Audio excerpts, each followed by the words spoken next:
les cuento que este martes se conmemoró el Día Internacional del Cáncer de Mama. Y bueno, pues cada año se hace este recuento y en general el mes de octubre se dedica a concientizar sobre la detección oportuna y el derecho al tratamiento para salvar vidas, para que las mujeres puedan vivir. Y se ha dedicado todo este día a hablar de cáncer y bueno, pues creo que es importante mencionar algunos datillos por ahí para dimensionar, que seguramente ya los habrán estado escuchando estos días, sobre todo con estas acciones de iluminar los monumentos para que pues se concientice sobre este tema. Pues hay que decir que el cáncer de mama es el más común para las mujeres en 154 de los 185 países analizados por la Organización Mundial de la Salud.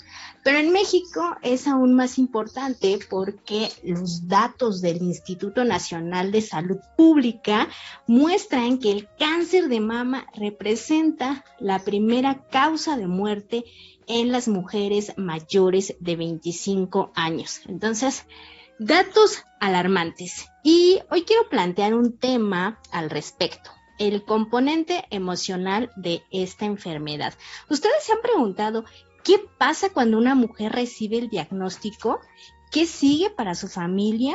¿Cómo vamos sumando la salud emocional al impacto en la salud, la economía y los cuidados? Los cuidados, que es un tema que siempre tomamos aquí, al que siempre regresamos. Bueno, pues por eso invitamos y agradezco mucho a la psicóloga Verónica Alcántara, quien se ha especializado en intervención psicológica y emocional en pacientes con cáncer. Verónica, ¿cómo estás? Muy bien, Anayeli, mucho gusto. Gracias por la invitación, a tus órdenes. Pues Verónica Alcántara, muchas gracias por estar aquí, doctora, psicóloga, experta en el tema. Pues queremos preguntarte por qué es importante hablar de la salud emocional, qué importancia tiene cuando estamos hablando de este tipo de enfermedades. Bueno, en principio lo que me gustaría es explicar lo que es la psicooncología, porque es una especialidad que une la psicología y la oncología, pero específicamente el área psicológica y emocional en los procesos oncológicos. Entonces, esta especialidad que se deriva de estas dos principales especialidades, como es la psicología y la oncología, ayuda a que los pacientes oncológicos, en este caso hablamos de las mujeres con cáncer de mama, puedan atravesar todo su proceso oncológico acompañadas de un especialista, porque bueno, psicólogos sí, efectivamente habemos pues bastantes, al menos en México, pero Claro. psico-oncólogos, o sea, especialistas que traten específicamente a pacientes con cáncer, habemos muy pocos todavía. Entonces, efectivamente, esta especialidad lo que ayuda es a las mujeres con cáncer o cualquier persona que esté pasando por un proceso oncológico a afrontar las conductas, que en este caso sería la psicología, las conductas y los comportamientos tanto normales como anormales durante un proceso oncológico. Desde que empieza, prácticamente desde que, por ejemplo, te detectas una bolita, alguna coloración enrojecida, algún dolor, inmediatamente en ese momento empiezan las emociones, las conductas y los comportamientos, como te repito, pueden ser normales o anormales, y obviamente de ahí se desencadenan muchísimos otros síntomas y otras anormalidades que, bueno, dentro del proceso se consideran normales. Claro, y justo quiero comentarles, apenas esta semana estaba platicando con una persona que me decía que un amigo, hablando en una fiesta, le decía que en la mañana había muerto su madre, había muerto por cáncer, y luego en la tarde estaban en una fiesta platicando, y nos sonaba como muy muy raro, muy extraño, ¿no? Que una persona que acaba de tener una pérdida de esta naturaleza pudiera continuar con una vida como tan normal. Seguramente cada persona tiene distintas condiciones, ¿no? Para poder hacer esto, pero lo que él decía es que porque ya había vivido este proceso desde mucho tiempo antes y que había estado preparado para una enfermedad como esta y que había tenido ciertas condiciones de atención para poder llegar a este momento y tomarlo, digamos, con tranquilidad. Entonces, en ese sentido, doctora, pues, ¿por qué es importante hablar de la atención en la salud emocional en este tipo de casos? En este caso, por ejemplo, lo que le sucedió a esta persona de quien hablas es porque sí, efectivamente, se vivió un duelo anticipado, es lo que le conocemos como duelo anticipado. También la psiconcología trabaja con la tanatología, que como, bueno, lo hemos escuchado últimamente, la tanatología es el estudio de la muerte. Es la que estudia todo el proceso y todas las etapas que se conllevan cuando implica una muerte, un fallecimiento o una enfermedad terminal. En este caso yo creo que él llevó algún tipo de acompañamiento, de asesoría psicotanatológica, que también es muy importante durante un proceso oncológico. ¿Por qué? Porque desde que una paciente está diagnosticada con cáncer, está teniendo una pérdida. En este caso, una pérdida es un duelo. Es cuando perdemos la estabilidad, la tranquilidad, y por lo tanto tenemos que pasar por ciertas etapas que van desde el primer shock, desde la noticia donde nos dan un diagnóstico oncológico. Desde ese momento tanto el paciente como la familia empiezan a vivir un duelo. ¿Duelo por qué? Porque duele y hay una pérdida. Entonces en este caso puede llegar a haber miedo, puede llegar a haber culpa, puede haber enojo, se presentan ciertas manifestaciones depresivas, mucha ansiedad. Entonces se empiezan a desencadenar muchas emociones, tanto para la familia como para el paciente, y entonces en ese caso el tener el apoyo de un psicooncólogo, de un psicotanatólogo es indispensable para poder lograr un proceso sano en una enfermedad oncológica. Y en este caso, por ejemplo, cuando ya el paciente se encuentra en una etapa terminal, pues bueno, la gente que ha tenido la asesoría y el acompañamiento adecuados puede procesar muchísimo mejor la partida, el fallecimiento de su familiar. Claro, y sobre todo es algo muy importante lo que menciona, doctora, ¿qué es lo que sucede en nosotras, en las personas y en las mujeres que padecen la enfermedad cuando reciben el diagnóstico? Me parece, y no sé quienes hayan vivido una situación similar, en mi caso hubo algo similar, pero lo primero que piensas es en el miedo a la muerte. Y creo que también esto se relaciona porque, bueno, pues los datos nos indican que en México se reportaron, al menos el año pasado, 29,000 alrededor casi ya de 30,000 casos nuevos de cáncer, y de esos 7,931 fueron muertes. Lo primero que uno piensa es que esto puede terminar en la muerte. Entonces el miedo está muy presente. ¿Cómo manejar el miedo? ¿Cómo podemos manejar el miedo ante un diagnóstico que no necesariamente tiene que llegar en ese punto, que quizás se puede tratar? ¿Cómo manejar estas emociones? Claro. Mira, en principio el miedo es la principal emoción que recibe un ser humano ante una situación de peligro. Entonces el miedo es algo con lo que no podemos pelear, al contrario, es algo que podemos afrontar y que podemos convertirlo en un buen compañero de un proceso oncológico. ¿A qué me refiero con esto? Que el miedo nos puede, bien equilibrado y bien manejado, nos puede ir acompañando de una manera intuitiva para poder ir manejando todas las emociones que se conlleven durante este proceso oncológico.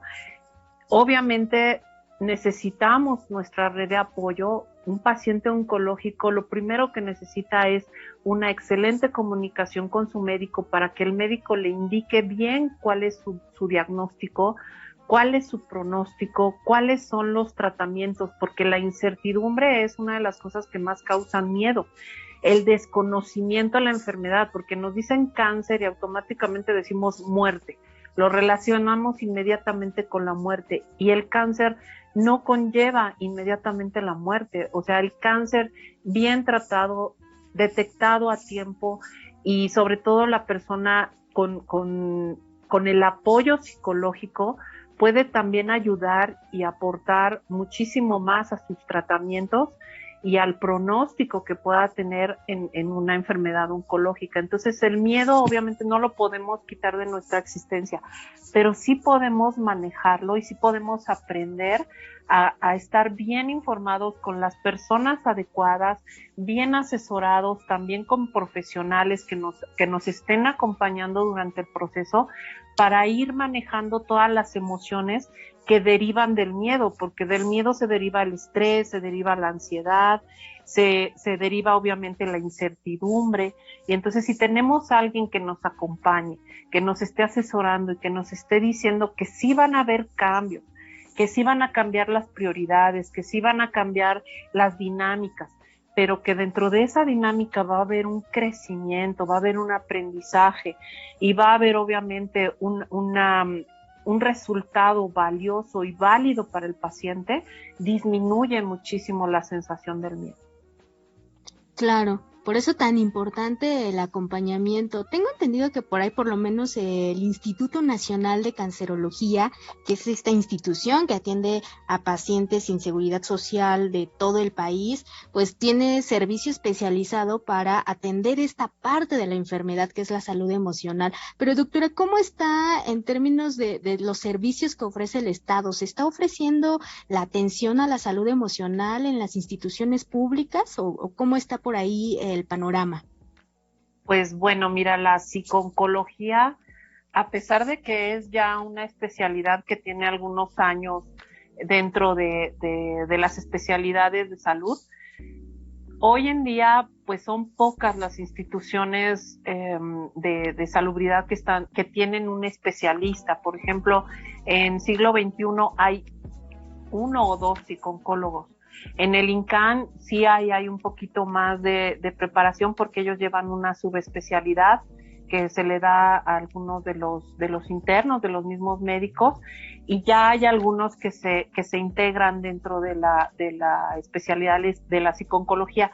Pero sí te puedo comentar que la realidad es que como una enfermedad oncológica hace que cualquier persona se enfrente a sus propios miedos y a sus propios temores, son muy pocos los psicólogos que quieren entrar dentro de este mundo.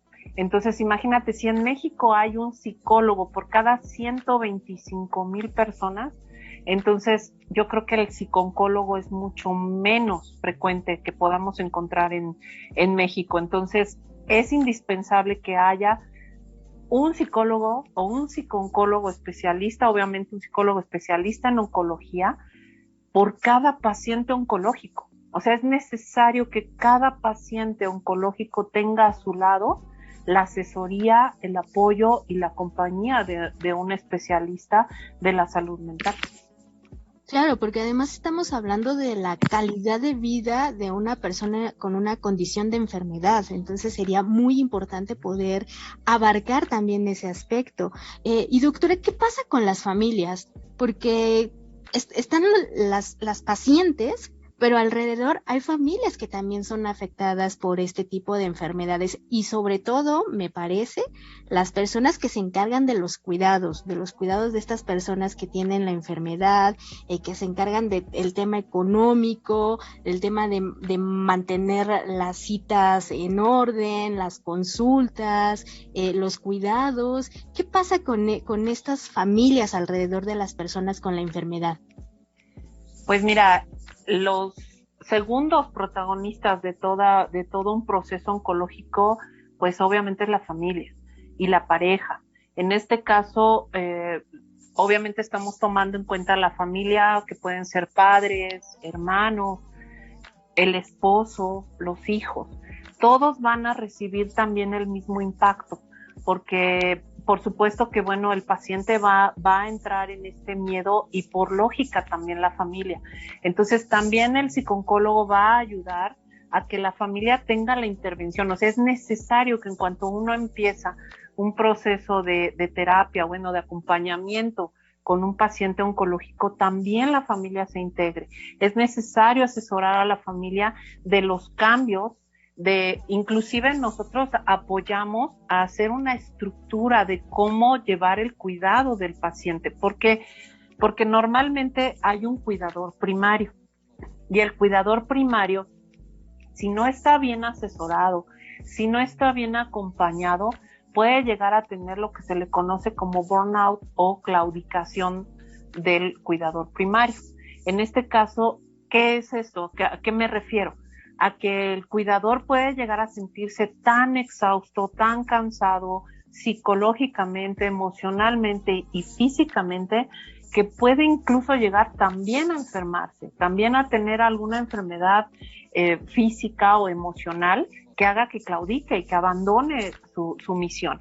Entonces es importante organizar a la familia, organizar también las pautas, organizar los descansos, organizar los tiempos que se necesitan acomodar para que no haya precisamente solo un cuidador, que cada uno se organice. Por ejemplo, habrán personas que por cuestiones del trabajo no puedan cuidar al paciente, pero a lo mejor esa persona sí puede dar 200, 300, 400 pesos al mes, por decirte algo, para que puedan tener una enfermera o una cuidadora, para que ese día ese cuidador primario pueda descansar, pueda salirse, pueda caminar, pueda tomar un poco de sol, pueda bañarse, pueda dormir, pueda tener alguna actividad física, pueda simple y sencillamente salirse a caminar.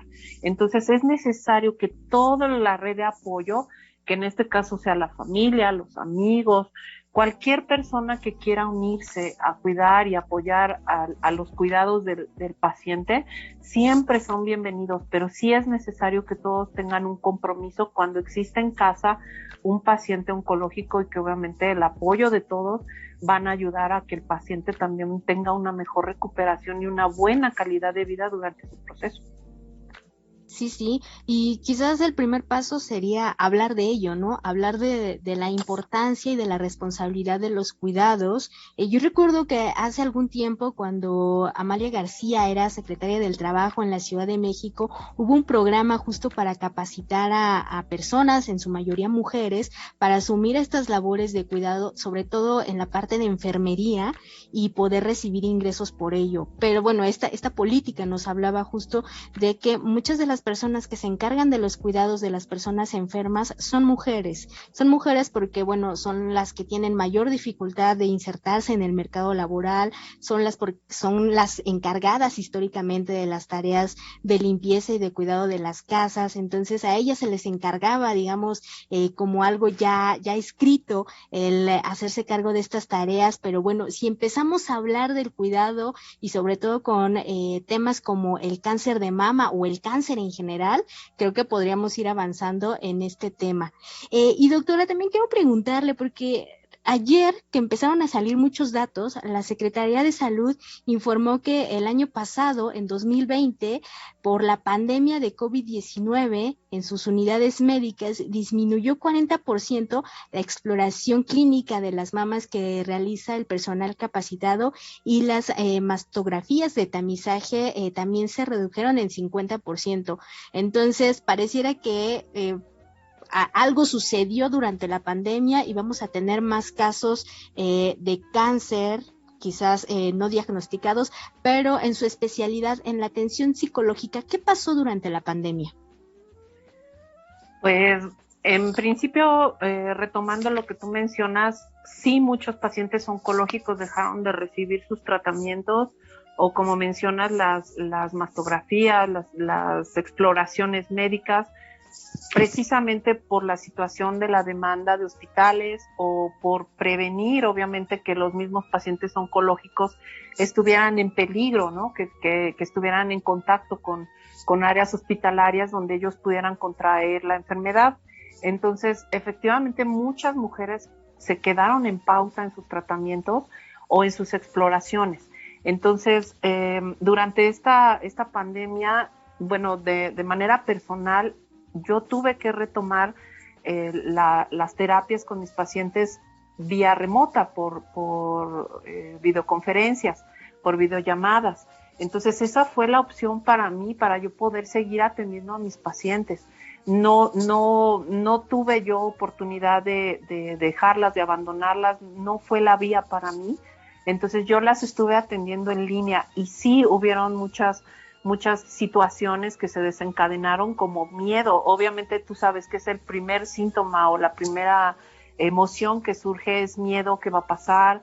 No me van a atender, va a avanzar la enfermedad, me voy a morir. Todas esas situaciones estuvieron surgiendo y bueno, desafortunadamente psicológicamente menos tuvieron atención porque como te menciono somos muy pocos los especialistas que tratamos esta área de la psicología y entonces pues obviamente hubieron muchas crisis en ese aspecto, muchos duelos y pues hoy en día deberían de existir muchos más especialistas en esta rama porque es muy necesario porque finalmente pues todavía la pandemia sigue y muchas mujeres en este momento necesitan el apoyo, por lo menos si no médico, psicológico, para poder entender todo este proceso, para poder manejar toda esta ansiedad, para poder equilibrar todo este miedo y que bueno, una vez que ya todo vuelva a la normalidad y vuelvan a retomar sus tratamientos, pues ellas estén fortalecidas y sepan que bueno, este compás de espera pueda pasar un poco más, con mayor calidad de vida, con mayor estabilidad y que bueno, aprendan ellas a manejar sus emociones durante toda esta etapa. Claro, de ahí la importancia de hablar de acompañamiento, de cuidado y de salud emocional. Pues doctora Alcántara, se nos está acabando el tiempo, pero ¿dónde podemos encontrarla? Si alguien necesita asesoría de algún servicio de atención psicológica para sus pacientes con cáncer, ¿a quién podemos acudir? Si te puedo dejar mi teléfono, es el 55 35 17 46 52 y en redes sociales me encuentran como psicóloga y tanatóloga Verónica Alcántara.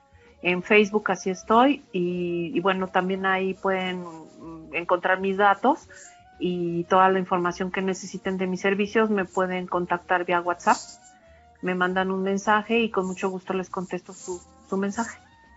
Perfecto, pues ahí está. Creo que hay que aprovechar la oportunidad que nos da la doctora Alcántara de atender esta otra parte de la enfermedad y de que la salud pues se vea como un elemento completo, ¿no? El bienestar físico, pero también el bienestar emocional. Y pues doctora, le agradecemos mucho este análisis que hace con nosotras y bueno, pues estar al pendiente de lo que vaya saliendo también de estos servicios, de lo que está haciendo y ofreciendo el Estado, también será importante. Pero bueno, pues por acá nos vamos quedando. Muchas gracias, doctora. Al contrario, gracias a ti, Anayeli, y a todos en tu estudio. Gracias. Pues gracias a la doctora Verónica Alcántara, quien, bueno, pues ya nos estaba contando qué es lo que está sucediendo con la parte emocional del cáncer de mama y súper importante el dato que ella nos daba. ¿Cuántos pacientes hay en este país y cuántos de ellos tienen la posibilidad de tener atención en su salud mental? Creo que la salud mental es un tema del que hay que seguir hablando, sobre todo por todo lo que ha salido durante la pandemia, las pérdidas por estas enfermedades crónico-degenerativas, pero también estas pérdidas inesperadas de personas que han muerto debido al COVID-19 y que, bueno, pues de repente el trabajo y las emociones hay que seguirlo mencionando, hay que seguirlo nombrando, ponerlo en la mesa de debate y no dejar de señalar la responsabilidad y la obligación del Estado en estos temas. Entonces les dejamos ahí, ya saben, las redes sociales, @de la X a la Y, por si quieren ahondar en alguno de estos temas, si creen que hay alguna especialista o algún experto en que nos pueda contar más de lo que se está haciendo, de estas propuestas innovadoras, si queremos saber más sobre los implantes,